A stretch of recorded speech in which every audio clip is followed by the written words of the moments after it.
नमस्कार, आपका स्वागत है खबर बिहार 24 यूट्यूब समाचार चैनल में। मैं विवेका। बिहार में तीसरे चरण के नामांकन की प्रक्रिया जारी है। उम्मीदवारों को लगभग सिंबल सारे दलों ने दे दिया, लेकिन बड़े ही आश्चर्यजनक बात निकलकर सामने आई है कि बिहार के मुख्यमंत्री नीतीश कुमार स्वयं चुनाव नहीं लड़ रहे हैं। साथ ही साथ बिहार के उप मुख्यमंत्री सुशील कुमार मोदी भी स्वयं चुनाव नहीं लड़ रहे हैं। अब आप यह समझ रहे होंगे कि बिहार के विकास का दंभ भरने वाले सुशील मोदी और नीतीश कुमार स्वयं चुनाव क्यों नहीं लड़ रहे। तो मैं आपको बताऊं कि पिछले दरवाजे से सदन के सदस्य बनकर बड़ी बड़ी बात करने वाले नीतीश कुमार और सुशील मोदी आम लोगों को ठगने और छलने का काम करते हैं। स्वयं किसी भी विधानसभा सीट से चुनाव लड़कर इस 20 के चुनाव में सदन पहुंचना चाहिए, तब बहादुरी कही जा सकती है। 20 के चुनाव में काफी उलटफेर होने की संभावना है और 20 के चुनाव में आम जनता की राय बदल चुकी है पूर्व के भांति। इस राय को देखते हुए नीतीश कुमार और सुशील मोदी ने चुनाव लड़ना उचित नहीं समझा।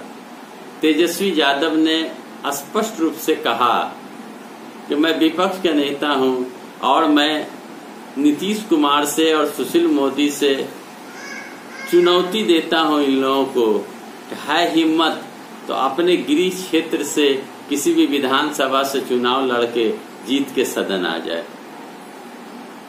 चुनौती स्वीकार करने के बजाय ये लोग चुप करके बैठ गए।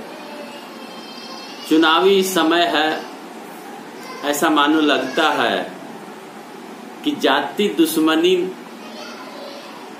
रहा हो सुशील कुमार मोदी को तेजस्वी से या लालू परिवार से। राजनीति सिद्धांतों से होती है, राजनीति विकास के कार्यों से होनी चाहिए। जनता के दुख दर्द को बांटने से जनता को प्रभावित किया जा सकता है। लेकिन सुशील कुमार मोदी आज भी चुनाव के वक्त भी तेजस्वी के खामियों को निकालने में लगे हुए हैं। अनर्गल बातों का जिक्र करके आम लोगों को भ्रमित करने में लगे हुए हैं। ऐसा मानो लगता है कि सुशील कुमार मोदी को तेजस्वी यादव से जाति दुश्मनी हो। सृजन घोटाले की जब बात पत्रकारों ने करा तो सुशील कुमार मोदी ने सबूत मांगने लगा।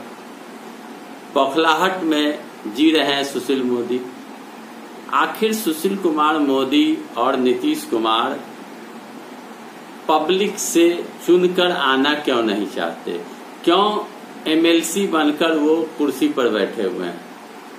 सुरक्षित एमएलए के द्वारा वोट देकर चुनकर आते हैं, सुरक्षित तरीके से सदन में बैठ जाते हैं और मुख्यमंत्री उप मुख्यमंत्री बनते हैं। जनता को यह बात समझनी होगी कि आखिर जनता के मत के अधिकार से प्राप्त हुए मत के आधार पर जीतकर आने वाले को ही मुख्यमंत्री बनना चाहिए। जनता विधायक को चुनेगी, विधायक मुख्यमंत्री चुनती है। लेकिन यहाँ उलट है, विधायक जद्दोजहद करके जनता के बीच से चुनकर आ जाएंगे और वो सदन के मुखिया बना देंगे नीतीश कुमार को और ऊपर से नॉमिनेट कर दिया जाएगा सुशील मोदी को कि ये बनेंगे उप मुख्यमंत्री। कहाँ की यह परंपरा है? स्वयं जीतकर जनता के बीच से आप सदन नहीं पहुंच सकते और जनता को भ्रमित करके बड़ी बड़ी बातों को प्रचारित करना कहाँ तक उचित है? यह समझने की बात है। लालू परिवार, तेजस्वी, नीतीश और सुशील मोदी के जुबां पर रहती है। आखिर क्यों? क्या जाति दुश्मनी है? बिहार के सत्ता को पाने के लिए व्यक्तिगत रूप से कटाक्ष करना, व्यक्तिगत रूप से लांछना लगाना, व्यक्ति के विषय में बताकर लोगों को डरवाकर वोट लेने की जो यह परिपाटी चली हुई है, भारतीय जनता पार्टी में हो या नीतीश कुमार में हो, यह एक छलावा है जनता के साथ। इस छलावे में जनता को नहीं पड़ना है, ऐसा आम लोगों का मानना है। विकास की बात करनी चाहिए, रोजगार की बात करनी चाहिए। क्या समस्या बिहार में है? क्या आप बिहार के जनता को आगे दे सकते हैं?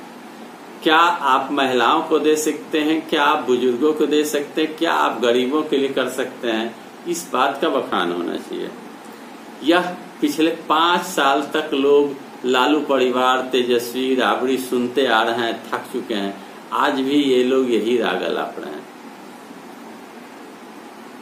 शहाबुद्दीन जेल में हैं तो जेपी नड्डा ऐसे राष्ट्रीय अध्यक्ष शहाबुद्दीन का नाम लेके लोगों को डरवा रहे हैं। क्या बिहार में केवल राष्ट्रीय जनता दल में ही एक ही शहाबुद्दीन है? क्या भारतीय जनता पार्टी पूरे भारत में भारतीय जनता पार्टी के नेताओं पर बड़ा बड़ा आरोप नहीं है? क्या भारतीय जनता पार्टी के नेतागण बलात्कार के मामले में सजा याफ्ता नहीं हुए हैं? सब याद होगा जनता को। क्या भारतीय जनता पार्टी के बड़े बड़े नेता पर घोटाले का आरोप नहीं लगे? क्या भारतीय जनता पार्टी के नेताओं ने सेंगर जैसे विधायक को पाल कर रखा था जिसे सजा हुई और बलात्कार के मामले में जेल गए, बहुत बवाल हुआ? तो यह भाषण देके लोगों को डरवाने का जो परिपाटी है यह खत्म होनी चाहिए। एक शहाबुद्दीन पर आरोप लगाना और कई शहाबुद्दीन जैसे लोगों को नीतीश के दल में और भाजपा पूरे भारत में पाल कर रखी है और पकड़े भी जाते हैं और भाजपा के नेताओं की अश्लील तस्वीर भी आती है लड़कियों के साथ, लेकिन उस बात का जिक्र नहीं किया जाता। तो मैं कह रहा था कि नीतीश कुमार और सुशील मोदी, सबसे बड़ा प्रश्न है पिछले दरवाजे से आने के बजाय जनता से चुनकर क्यों नहीं विधानसभा पहुंचते और विधानसभा पहुंचकर अपने विधायकों के द्वारा चुनकर मुख्यमंत्री क्यों नहीं बनते? कई दफे से देखा जा रहा है कि ये दोनों गुरु चेला चुनावी मैदान से दूर रहते हैं, जनता के बीच जाकर चुनकर आने में डरते हैं, क्योंकि इन दोनों को जनता बर्दाश्त करने के लिए तैयार नहीं। तो दोस्तों, यह जानकारी आपको देना उचित था, इसलिए कि बहुत लोगों के जहन में यह बात नहीं होगी कि ये दोनों गुरु चेला चुनाव लड़कर सदन में क्यों नहीं पहुंचते और पिछले दरवाजे से आकर मुख्यमंत्री उप मुख्यमंत्री क्यों बनते हैं। यह बहुत बड़ा प्रश्न है, इसका जवाब तो मिलना ही चाहिए। आपको मेरा वीडियो कैसा लगा? मैं हमेशा खोजी समाचार आपको देने का प्रयास करता हूं। कमेंट बॉक्स में अवश्य लिखें। मेरा वीडियो अच्छा लगे तो लाइक करें, शेयर करें, सब्सक्राइब करें मेरे चैनल को।